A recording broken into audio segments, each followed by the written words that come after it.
Dan di saat Nabi Muhammad mulai dicabut nyawa beliau oleh malaikat Israel, Nabi Muhammad mengatakan, mahadha, apa ini wahai Israel?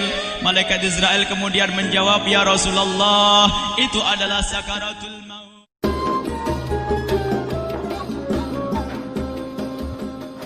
Malaikat Jibril berkata, ya Rasulullah, di depan ada malaikat Israel mau masuk. Kata Rasulullah, boleh masuk, silakan. Kemudian malaikat Israel mengucapkan salam, dan setelah mengucapkan salam, malaikat Israel menawarkan, ya Rasulullah, aku disuruh oleh Allah untuk mencabut nyawamu atau membiarkan engkau. Dalam riwayat, aku disuruh oleh Allah untuk memberikan pilihan kepadamu, al-baqa' fid dunya, tetap di dunia, atau ar-rafiqul a'la, atau dengan Allah. Nabi Muhammad menjawab, ar-rafiqul a'la, dengan Allah. Kemudian setelah itu Nabi Muhammad berdoa agar umatnya selamat. Setelah ada jaminan umatnya selamat, malaikat Israel, sudahlah, cabut nyawaku kalau memang sudah waktuku. Mulailah Nabi Muhammad dicabut nyawa beliau oleh malaikat Israel. Dan di saat Nabi Muhammad mulai dicabut nyawa beliau oleh malaikat Israel, Nabi Muhammad mengatakan, mahadha, apa ini wahai Israel? Malaikat Israel kemudian menjawab, ya Rasulullah, itu adalah sakaratul maut, itu adalah sakitnya di dalam kematian. Kemudian Nabi Muhammad mengangkat tangannya sambil berucap, la ilaha illallah, inna lil mauti la sakarat, tidak ada Tuhan selain Allah, sungguh di dalam kematian ada sakitnya, sakit kematian, yaitu sakaratul maut. Kemudian Nabi Muhammad memohon, ya Allah, Allahumma khafif alayya sakaratul maut, ya Allah, ringankan sakaratul mautku ini, ya Allah. Dijawab oleh malaikat Israel, ya Rasulullah, itu sudah aku ringankan 70 kali. Nabi Muhammad menoleh, apa malaikat Israel? Sudah kau ringankan 70 kali keringanan? Iya ya Rasulullah, sungguh aku tidak pernah mencabut seorang hamba lebih lembut dari cara mencabut nyawamu. Ini sudah aku ringankan 70 kali. Setelah itu justru Nabi Muhammad menangis, Israel, 70 kali rasanya masih sakit. Iya ya Rasulullah, memang itu sakaratul maut. Lalu bagaimana engkau mencabut umatku, wahai Israel? Allah, yang diingat siapa? Umat. Kalau engkau mencabutku dengan ringan seperti ini masih sakit, bagaimana engkau mencabut umatku, ya Israel? Dijawab oleh malaikat Israel, umatmu manusia biasa, ya aku cabut. Ya Rasulullah, begitu saja. Ya sudah, begitu habis. Nabi Muhammad menangis. Tiba-tiba Nabi Muhammad mengangkat tangan dan memohon kepada Allah, Allah, Allah, inna lil mauti la sakarat, la ilaha illallah, inna lil mauti la sakarat, sungguh di dalam kematian ada sakaratul maut. Allahumma khaffif ala ummati sakarat maut, ya Allah, ringankan dari umatku sakaratul maut, wa thaqqil alayya, dan bebankan kepadaku. Sampai tidak sadar doanya Nabi Muhammad seperti itu, thaqqil alayya, itu doa cinta. Seorang ibu yang pernah punya anak, tuh lihat kalau doa Rasulullah ini masih diragukan. Bagaimana Rasulullah bisa doa begitu? Itu bahasa cinta yang tidak bisa diterjemahkan dengan oleh akal. Seorang ibu kadang-kadang, ibu yang di belakang nih, ibu mau dikasih sakit oleh Allah? Mau, Bu? Ibu jauh sekali. Ibu mau dikasih sakit? Jawabnya tidak mau. Tapi suatu ketika seorang ibu melihat anaknya sakit, ngomong, sudahlah nak, jangan kamu yang sakit, biar ibu yang sakit. Ada atau tidak? Kenapa ngomong begitu? Itu bahasa cinta itu. Tidak rela kalau anak ini sakit, biar aku saja yang sakit. Itu yang dirasakan Rasulullah. Sakaratul maut begitu sakitnya, membayangkan betapa sakitnya umat Nabi Muhammad di saat dicabut nyawa beliau. Maka Rasulullah mengatakan, ya Allah, ringankan sakaratul maut dari umatku, bebankan kepadaku saja, ya Allah. Wala sawfa yu'tika fatarda. Permintaan Nabi Muhammad tidak ditolak oleh Allah, dikabul dan dikabul, wahai Muhammad. Sallu ala Nabi Muhammad.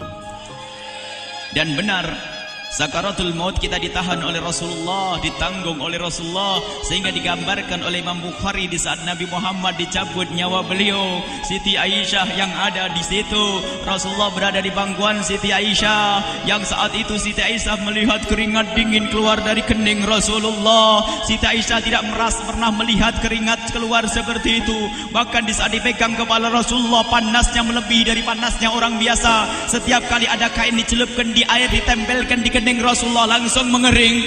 Saat itu Nabi Muhammad mengucapkan kalimat la ilaha illallah innal mauti lasakarat. Kemudian Nabi Muhammad berpesan dengan banyak pesan, dan di antara pesan Rasulullah adalah akri minni ala ummati salam, akri minni salam ala ummati wa ala man ittaba'ani wa ala man tabi'ani min ila yaumil qiyamati. Aku titip salam kepada umatku dan orang yang mengikutiku sampai hari kiamat. Sadari salam Rasulullah. Sebelum meninggal masih ingat titip salam. Salam kepada siapa? Bukan salam kepada siapa-siapa, tapi salam kepada kita. Maka mari kita mengucapkan salam kepada Rasulullah, karena Rasulullah sudah salam duluan kepada kita. Mari kita sejenak bersalam kepada Rasulullah dan hadirkan Rasulullah ada di mata kita dan di hati kita. Mari kita bersama-sama mengucapkan salam. Assalamualaikum ya Rasulullah. Assalamualaikum ya Rasulullah. Assalamualaikum ya Habiballah. Assalamualaikum ya Nabi Allah. Rasulullah mengucapkan salam untuk kita. Dan di saat itu Rasulullah keringat dingin keluar, maka oleh Siti Aisyah diusap. Oleh Siti Aisyah diusap. Bayangkan saat itu Nabi Muhammad di pangkuan Siti Aisyah dan diusap oleh Siti Aisyah. Siti Aisyah berkata, keringat Rasulullah mengucur deras hingga aku usap, dan aku usap dengan tangannya Rasulullah. Diusap dengan tangannya Rasulullah. Siti Aisyah memegang tangan Rasulullah sendiri yang digunakan untuk mengusap keringat Rasulullah. Sahabat bertanya, Aisyah, kenapa harus dengan tangan Rasulullah tidak dengan tanganmu? Lihat jawab Siti Aisyah, karena tangan Rasulullah lebih lembut dari tanganku. Sallu ala Nabi Muhammad. Masih sempat nyanjung itu sahabat Nabi. Dalam keadaan begitu masih menyadari kelembutan tangan Rasulullah, jasad Rasulullah, kemuliaan Rasulullah sallallahu alaihi wasallam. Dan aku lebih menginginkan bahwasanya yang menyentuh jidat Nabi Muhammad adalah tangan yang paling mulia di dunia dan di akhirat. Siti Aisyah enggak berani menyentuhkan. Pengennya yang disentuhkan di kening Rasulullah adalah tangannya Rasulullah sallallahu alaihi wasallam. Kemudian setelah itu Nabi Muhammad merasakan sakit yang sangat untuk kita. Kemudian Nabi Muhammad mengangkat tangan tinggi-tinggi mengucapkan la ilaha illallah inna lil mauti lasakarat. Tiba-tiba tangan itu semakin turun dan ditangkap oleh Siti Aisyah. Dan di saat tangan itu jatuh di tangan Siti Aisyah, kemudian tiba-tiba paha Siti Aisyah merasakan berat kepala suci Rasulullah. Dan saat itu Siti Aisyah sadar bahwasanya Rasulullah sudah kembali kepada Allah Subhanahu wa taala. Sallu ala Nabi Muhammad. Siti Aisyah bingung di saat melihat seperti itu. Ditaruh pelan-pelan wajah Rasulullah, sambil menangis lalu berkata, Rasulullah sudah meninggal. Para sahabat Nabi pada bingung. Sayyidina Ali tiba-tiba terduduk, nggak bisa berdiri. Sayyidina Uthman nggak bisa ngomong. Ada orang Sayyidina Zaid berkata, aku baru melihat Rasulullah. Setelah ini aku tidak mau melihat lagi selain Rasulullah. Ya Allah, butakan mataku. Aku tidak ingin aku kotori mataku dengan selain Rasulullah. Dan dibutakan oleh Allah. Bermacam-macam kejadian saat itu. Madinah heboh luar biasa dengan meninggalnya Rasulullah sallallahu alaihi wasallam. Dan sungguh meninggalnya Nabi Muhammad adalah menghidupkan hati yang mati kalau orang faham. Tiba-tiba Sayyidina Abu Bakar datang. Setelah Sayyidina Umar mengatakan, siapa yang mengatakan Muhammad meninggal akan aku penggal lehernya.